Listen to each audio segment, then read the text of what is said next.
Hey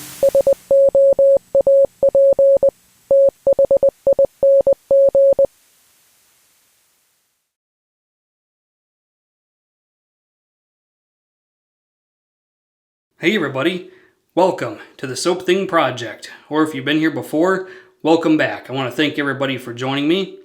So today, it's time to bring Stirling Week to a close. But before we do that, let's address the lingering question that I'm sure a lot of people have. Why do a Stirling Week in the first place? So to answer that question, there are two reasons why I wanted to do this. Number one has to do with the soap itself. I think the Stirling tallow soap base is the standard against which all other artisan soaps will be judged. Is it the absolute best? No. Is it the worst? No. It's just good. And as far as I'm concerned, that's all that it needs to be. I mean, as far as the soap base goes on paper, there's really not much to get crazy about. There's beef tallow, glycerin, almond oil, shea butter, coconut milk, and lanolin, among other less consequential notes. It might not look like much, but it's really easy to use, and you get a lot of it. It's a great value at $14.25 for 5.8 ounces at the moment. The price has been ticking up slightly due to supply chain issues. It was even cheaper. But the Stirling tallow soap base is good. There's nothing to complain about. Now, number two is a bit more philosophical. It has to do with what Stirling is. I think Stirling represents the logical conclusion of every artisan soap maker's journey in this business. I mean, let's face it, Stirling made it. They're a household name, even among the most self-restrained traditional shavers. I would even argue there's a great many people out there who are not traditional shavers who have at least heard the Stirling name before. They know what Stirling is and what it represents and what products it sells. I mean, honestly, over the years, word of mouth has spread about as far as it's going to go. Stirling, when it comes to artisan shaving soap makers, is about as big as you're going to get. So let's talk about what we're going to do today. Okay, we're going to slam the door shut on Stirling Week with Triumph. And this soap is Stirling's interpretation of Paco Rabanne Invictus. The scent notes that they give you are pretty simplistic. C notes, citrus, bay, and floral notes. It's a good scent though. It's kind of an aquatic blue fragrance, which means it's heavy on watery C notes and heavy on ambergris. We've seen a lot of those on Stirling Week. The scent notes don't really tell you much, so I did pull up the notes for Paco Rabanne Invictus itself. And that would be grapefruit, marine notes, bay leaf, jasmine, guaiac wood, oak moss, patchouli, and ambergris. It's pretty good. There's some stuff to complain about, but I don't think it ruins it. This is a good soap for me. The aftershave is going to be Paco Rabanne Invictus in this goofy looking trophy bottle, aftershave bottle, without a rev limiter, so you'll peel out if you're not careful. But that's going to be the aftershave, is the real deal, Paco Rabanne Invictus. The razor is going to be another shave with the RazoRock Lupo 58, relatively new razor to RazoRock's lineup. And it currently has a fresh Gillette Silver Blue blade in it, so we're going to use that today. And then the brush, we've seen it over and over and over again, but we're going to use it one more time. We're going to use the Shore Shave Stirling-inspired brush made by Bill Reed. And this has a 22mm Maggard silver tip badger on it. Good stuff. Let's do a shave.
Okay, for a pre-shave, why don't we use the PAA mentholated ice tube?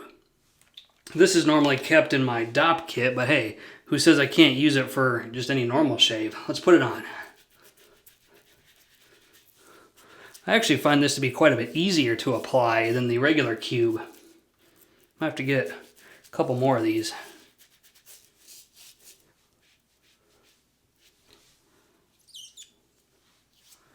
Okay, close it up. Work it in with some water a little bit.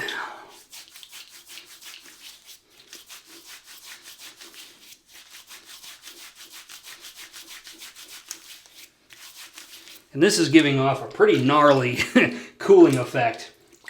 And it hasn't even been that long, just maybe 10, 15 seconds. Good stuff though. Okay, then we have the Stirling Triumph, lathered into my Langley City shave bowl. And about 30 hours growth on the face today, so let's put it on.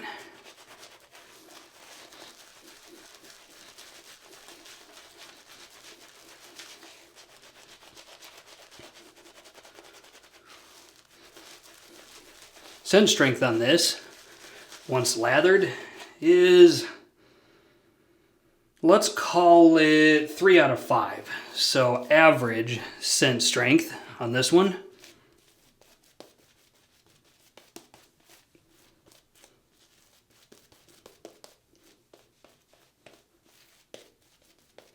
So far this knot hasn't fallen out again, so I think I did a better job of securing it down onto the handle this time. Okay. RazoRock Lupo 58 with a Gillette silver blue blade. Let's shave with it, and let's talk about the scent. Now admittedly, I have a little bit of a love-hate relationship with this scent, just to be perfectly honest with you. So what I get out of this, I do get some C notes, and there is some relatively tart citrus-like facets consistent with the grapefruit that would be in real Invictus. And let's see. It's not super woody. There's guaiac wood in it, but I don't think that really means anything. I'm also not getting a ton of oak moss or patchouli. It's actually a little bit of an ambroxan bomb, kind of like Scarn and the Dior Sauvage. This one's a little bit more playful though. I mentioned before that there was things to complain about, and there is.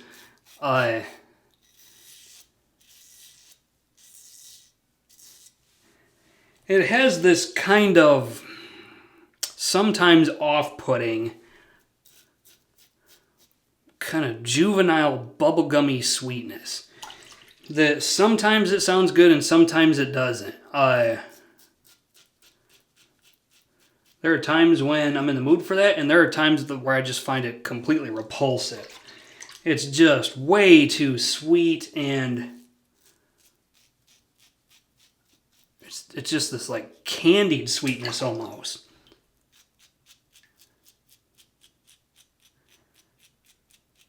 I mean, I'm sure it would work for somebody who's in their teens and 20s, but I'm pushing 34, so it's not necessarily resonating with me quite like a Bleu de Chanel or even a Dior Sauvage Scarn. So just a little bit of water.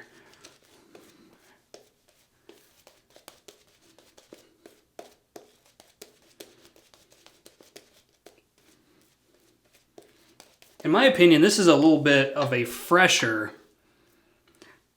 take on a blue fragrance, a little bit more of an aquatic take. I don't consider Sauvage or Bleu de Chanel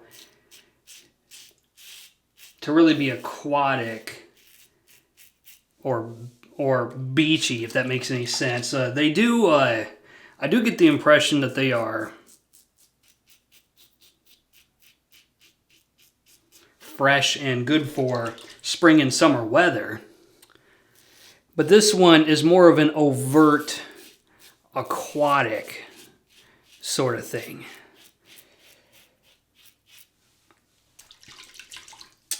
Definitely Ambroxan heavy.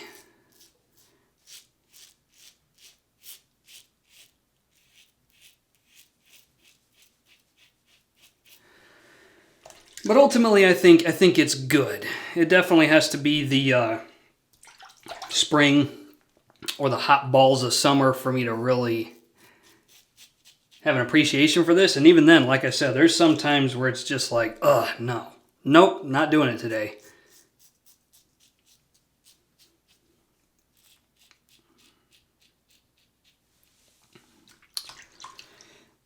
So far, this RazoRock Lupo 58 is doing pretty good. I don't feel as comfortable blade buffing with it as I would maybe a Mamba 70. But the RazoRock Lupo always did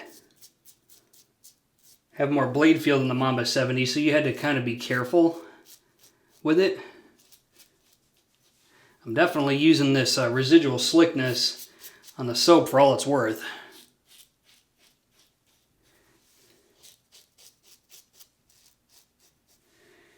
I would not say that this is just a slight difference from the Lupo 72. I would say it's a significant departure from even the Lupo 72 as far as blade feel and ease of use. It's a different world. I would say this is a much more beginner-friendly, user-friendly razor than even the Lupo 72. Both of these are good for if you want to be introduced to blade feel relatively gently and be forgiven for your bad shaving habits. This is definitely one to consider. Okay. So, thought I saw something creeping up over here, but yeah, there's one right there, but it might be content to stop on its own. There's a little bit more here. My neck hairs are just stubborn. Don't want to go away quietly. Okay.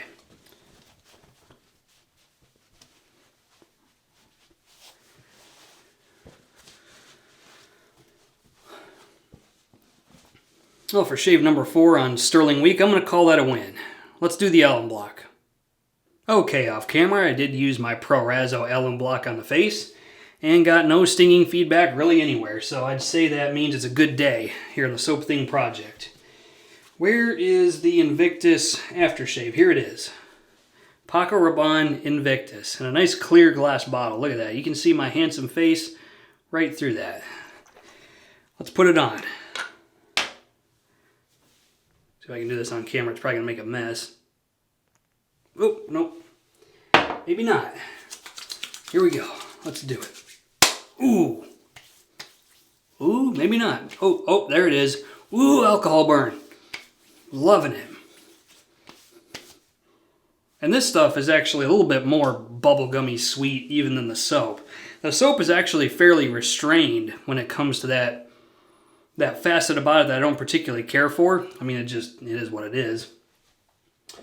So my final thoughts on Stirling Triumph. If I exhausted this to an empty tub, would I buy this again? Oh, man. Probably. It kind of falls into that yes but barely category because, and it's nothing wrong with the soap. The soap actually does a very, very good job of imitating the Paco Rabanne Invictus. I just discovered the hard way that I don't care much for Paco Rabanne Invictus. I mean, I love aquatic scents in the spring and summertime, but there is a just juvenile bubblegummy sweetness about this that I definitely have to be really in the mood for, and I am not always in the mood for it. But I like it enough to call it a yes. This is good. Like this stuff. Like it, almost love it. If it weren't for that just overpowering sweetness. So So that'll be the shave for today. I hope everybody enjoyed Stirling Week here on the Soap Thing Project. I want to thank everybody for watching, and until next time, this is Soap Thing telling you, shave like you mean it. Thanks for watching.